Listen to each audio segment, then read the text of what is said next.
আচ্ছা, আজ আমরা একটা খুব ইন্টারেস্টিং বিষয় নিয়ে কথা বলবো। একটা চিত্রনাট্যের অংশ, নাম চিরন্তন প্রেম। খুবই সুন্দর একটা নাম। হ্যাঁ, আর দৃশ্যটা একটা রেল স্টেশনে ঘটছে। আমাদের কাছে এর পাণ্ডুলিপিটা আছে। আচ্ছা। মূল ফোকাসটা হলো একটা ৫০ বছরের পুরনো চিঠি হুম, আর একটা একটা অপ্রত্যাশিত পুনর্মিলন। হুম, দেখতে চাইছি যে এই দৃশ্যটা আসলে চিরস্থায়ী প্রেমের ধারণাটাকে কিভাবে তুলে ধরে।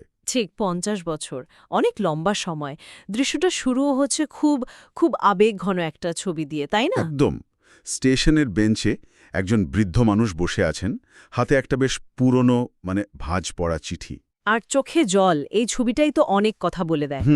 ৫০ বছরের অপেক্ষা বা হয়তো অন্য কিছু। আসলে এই অপেক্ষাটাই তো গল্পের কেন্দ্রবিন্দু। ঠিক। আর তখনই একজন তরুণী এসে কৌতূহলী হয়ে জিজ্ঞেস করে বৃদ্ধকে তার কান্নার কারণ কি। আর বৃদ্ধ উত্তরে যা বলেন সেটা আরও নাটকীয়। হ্যাঁ, তিনি বলেন যে চিঠিটা তিনি লিখেছিলেন ৫০ বছর আগে তার প্রিয়জনকে। কিন্তু কিন্তু আসল মোচড়টা হলো চিঠিটা তিনি আজকেই ফেরত পেয়েছেন ডাকঘর থেকে, প্রাপকের কাছে পৌঁছায়নি কখনো। ভাবা যায় ৫০ বছর ধরে চিঠিটা হয়তো কোথাও পড়েছিল। কেন পৌঁছালো না, সে এক রহস্য। কিন্তু তার চেয়েও বড় প্রশ্ন হল, চিঠি না পৌঁছালেও ওই অনুভূতিগুলো, সেগুলো কি হারিয়ে গেছে?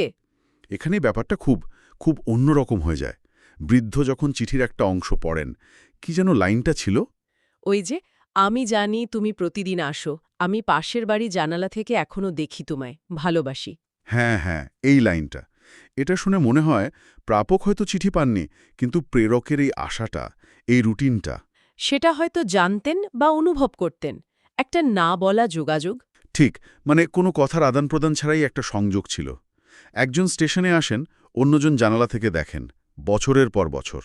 এটা একই সাথে খুব রোম্যান্টিক, আবার আবার একটু বিষণ্ণ লাগে, তাই না? এতগুলো বছর এভাবে কেটে গেল। হয়তো দুটোই। অনুভূতির গভীরতা যেমন দেখায়, তেমনি না বলতে পারার একটা একটা কষ্ট তো আছে। আর ঠিক যখন আমরা এইগুলো ভাবছি, ক্যামেরাটা ঘুরে যায় প্ল্যাটফর্মের অন্য প্রান্তে। সেখানে আরেকজন, একজন বৃদ্ধা। হ্যাঁ, তিনিও অপেক্ষা করছেন, আর তার চোখেও জল, কিন্তু মুখে একটা অদ্ভুত প্রশান্তির হাসি। এই ব্যাপারটা বেশ ইন্টারেস্টিং। কান্না আর হাসি একসাথে। কি হতে পারে এর? সম্ভবত দীর্ঘ অপেক্ষার অবসান হওয়ার আনন্দ, আবার এতগুলো বছর পেরিয়ে আসার যে স্মৃতি, সেই ভার, দুটো মিশে গেছে হয়তো। যেন একটা দীর্ঘ যাত্রার শেষে গন্তব্যে পৌঁছানো। একদম। আর এরপর আসে চূড়ান্ত মুহূর্তটা। দুজন খুব ধীরে একে অপরের দিকে এগিয়ে যান। কোনো কথা নেই কিন্তু, শুধু আবহ সঙ্গীত আর পায়ের আওয়াজ। এই নীরবতায় কিন্তু সবথেকে শক্তিশালী। ৫০ বছরের না বলা কথা, জমে থাকা আবেগ। অপেক্ষা, সব যেন ওই এগিয়ে যাওয়া আর শেষ পর্যন্ত হাত ধরাটার মধ্যে দিয়ে প্রকাশ পাচ্ছে। ঠিক, শারীরিক নৈকট্য আসছে অনেক পরে, কিন্তু মানসিক টানটা হয়তো সবসময়ই ছিল। ওই হাত ধরাটা শুধু স্পর্শ নয়, ওটা যেন দুটো আলাদা হয়ে যাওয়ার সময়কে জুড়ে দিচ্ছে। আর শেষে পর্দায় যখন ওই কথাটা ভেসে ওঠে, ভালোবাসা কখনো পুরনো হয় না, হুম, তখন মনে হয় পুরো দৃশ্যটাই যেন এই একটা লাইনের জন্য তৈরি। একদম। কিন্তু প্রশ্ন জাগে মনে, এই যে ভালোবাসা যা পুরনো হয় না, এটা ঠিক কেমন? এটা কি সময়ের সাথে আরও গভীর হয়, নাকি স্মৃতির ভারে এর রূপ বদলে যায়? দৃশ্যটা তো বলতে চাইছে যে ভালোবাসাটা শাশ্বত, টিকে থাকে। হ্যাঁ, অবশ্যই। কিন্তু এটাও তো ভাবায় যে এই দীর্ঘ নীরবতা, এই না বলা কথা, এগুলো কি কোনোভাবে সম্পর্কের ক্ষতিও করেছে?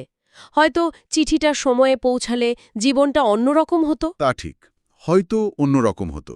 দৃশ্যটা একদিকে যেমন ভালোবাসার স্থায়িত্ব দেখাচ্ছে, তেমনি অন্যদিকে মানে না পাওয়ার বা অন্যভাবে পাওয়ার একটা জটিল দিকও তুলে ধরছে। ফেরত আসা চিঠিটা তাই খুব গুরুত্বপূর্ণ একটা প্রতীক। যা পৌঁছানোর ছিল, পৌঁছায়নি। কিন্তু যা অনুভব করার ছিল, তা হয়তো ঠিকই অনুভূত হয়েছে। প্রচলিত যোগাযোগের বাইরেও অনুভূতির নিজস্ব পথ থাকে। হুম, আসলে এটা শুধু একটা মিষ্টি প্রেমের গল্প না। এটা সময়ে, স্মৃতি, নীরবতা আর অনুভূতির গভীরতা নিয়ে অনেকগুলো প্রশ্ন তৈরি করে দেয়। হ্যাঁ, ভাবতে বাধ্য করে যে ভালোবাসা প্রকাশের মাধ্যমগুলো কতটা জরুরি। আর যা প্রকাশ পায় না, সেই না বলা ভালোবাসা কি সত্যি সময়ের সাথে উষ্ণতা ধরে রাখতে পারে, যেমনটা এখানে দেখানো হলো? এই প্রশ্নগুলোই হয়তো দর্শকদের জন্য রেখে যাওয়া হয়েছে। ঠিক, এটাই হয়তো এই দৃশ্যের সবচেয়ে বড় পাওনা, একটা ভাবনা।